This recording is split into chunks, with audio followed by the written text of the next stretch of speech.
Hey guys, PrinceofMacedon here. We're going to do a commentary video from the replay for Total War Rome 2. That way I can show you some close-ups when I want. Anyways, Macedon versus Suebi battle. I command the Macedonians. My opponent's name is Timordes Schmet, in command of the Suebi. Let's look at the troops here.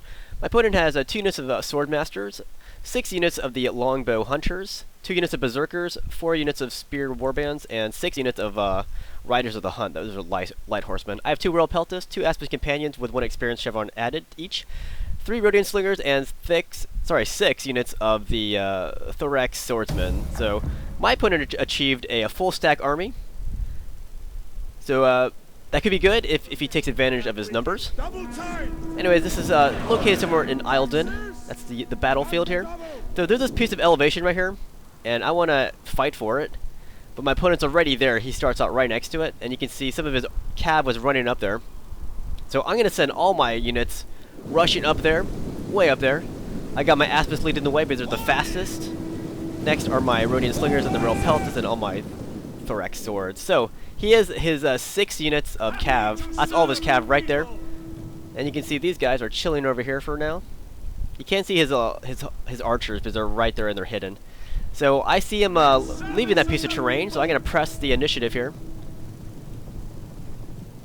So they move away from this hill. He's pretty frightened by my Aspis Companions. So I didn't smell an ambush, so I kept pressing my initiative here. This is called seizing the initiative and just going for it. So I saw how far he scooted back, so I'm going to capture this hilltop here with just 2 units of Aspis. So I have 2 units of Aspis versus 6 units of these Riders of the Hunt. And you know what? I think I can take them on, so I sent all my guys in right here for a fight. And I got the rest of my army trailing behind, but they're running. So I feel content that if I start this fight, my infantry will be closely behind. So here we go. This is a 6-on-2 situation. And my guys are actually getting the better licks on his cav. See, my Aspis are down to 38 on this side. His guys went down to 26 from 40 and 24 from 40. And this other one, 37 from 40. That's one taking on 3 units right there, surrounded, and my guys are licking them in a bad way. And yeah, these guys are breaking too. That unit's breaking right there. See that? So basically a 3-in-1 situation. And look at all those units breaking. And as I said, my rest of my army was trailing behind. My opponent decided, hey, you know, I'm losing my cav, so I'm gonna move all my guys away. And that's not me talking, that's my opponent's thinking, in my own judgment. But yeah, he's moving back over here. His cav's pretty much written off here. If he tries to retreat his cav now, they'd probably just die even faster. So I might as well just leave him stuck in there. So I have my Rhodian Slingers up here. They're a bit faster than my Royal Peltists. That's why they got there before the rest of my troops did. So I got my Royal Peltists crashing into his the remnants of his Riders of the Hunt cav force, and they go bye-bye. So they're all pretty much toast here. And with just 2 units of Aspis, I was able to take this piece of terrain, destroy his cav force, and cause complete disarray in his battle plan, because he ran all the way back over here. So I don't think he planned on losing that terrain and losing all of his cav like that. So that was a huge blow to his army, I think.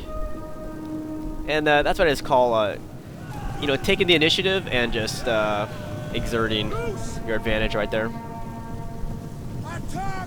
So here, see where I have my cav going? I was gonna cut up here, cut his guys off from going up the hill, but I realized he wasn't actually going up the hill, so I didn't have to do that. So instead, I went for a charge on his archers, but then I moved back, and I'm gonna lose some horses. There are actually a lot of horses. But meanwhile, my Rhodian Slingers came up, and now they're targeting his Longbow Hunters. So here's another 6-on-2 situation. Actually, a 6-on-3 situation, actually. His 6 archers versus my 3 Rhodian Slingers. And looks like my quality is going to prevail again. Previously, it was my 6 Aspis taking on his 6 Riders of the Hunt. My guys prevailed there. And now it's my 3 Rhodian Slingers tearing up his 6 units of lower tier archers. See, they don't have the morale as my guys, so they break quickly. So see all of his archers is breaking. They cannot handle it. And the cool thing about archers, about slingers, is that they have a very huge load of ammo supply, so they can fire forever. Like, that's one thing that these Rhodian slingers have over Cretans, is that these guys can keep firing much longer than the Cretans can fire for. So my opponent's pretty much lost at this point. He lost his cav. He lost more than half of his skirmish force. All he has left are these melee units, and he's gonna just go in for a glory charge here. I'm gonna pull my slingers back, and I'm gonna pull my Royal Peltas to both wings here. One over here after my general, and one on the other side. That way, I have a pretty good center, but my extreme wings are extremely tough, so I can totally outflank on both the wings now. So he just crashed it into my guys. My guys think they're Romans, so they did throw some javelins, that looked like.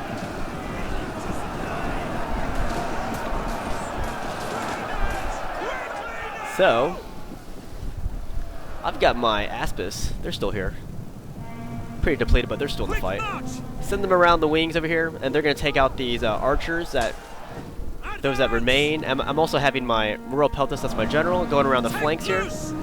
We're going to take out these berserkers from behind, and this will start rolling up the flanks on this side. So take out these berserkers, roll down the flanks. I'm also doing the same thing on the other side. I'm moving my Royal Peltas over here. We're going to toss some javelins at those guys. Those barbarians from the back. My Aspis are tearing up his archers over there. See that? And also I got my Rhodian slingers back here. They can start taking sweet shots at this huge soft spot in my opponent's army there. The backs of his barbarians. So I can start rolling up this flank too with my Royal Peltas. At the same time, I'm using my Rhodian slingers back here to just shoot the center of my opponent's line. And I'm not going to charge with my Aspis. I'm just going to let my Rhodian slingers do the dirty work here. Might as well save some horses. I love horses. So he's activated. Looks like the is that Headhunt or Frenzy? I think it's Headhunt. I don't know. But yeah, those are my Thorax swords. You know, just dealing death to his spear brothers. And yeah, my Rhodian slingers are just cleaning up now. I could have just charged in, but I thought it was safer just to use rocks to take out his guys from behind. And soon, my Rhodian slingers will be targeting his general. There you go. So yeah, my opponent had the numerical edge. He had that full stack there, but I don't think he used it to his advantage. In this battle, he allowed my initiative to take command of the battle, and also he allowed for my quality to dictate terms to his much bigger but less qualitied army. That's not even a word, by the way, qualitied. I just made it up. Let's look at the damage here. So let's see. On my side, my Aspis did the most destruction there, and yeah, they also gained experience too. One of them gained 2 experience chevrons. The other one gained just 1. My opponent's army, it looks like his general got the most kills, and he was a sword master. But yeah, good game to my opponent, and I'll see you guys later.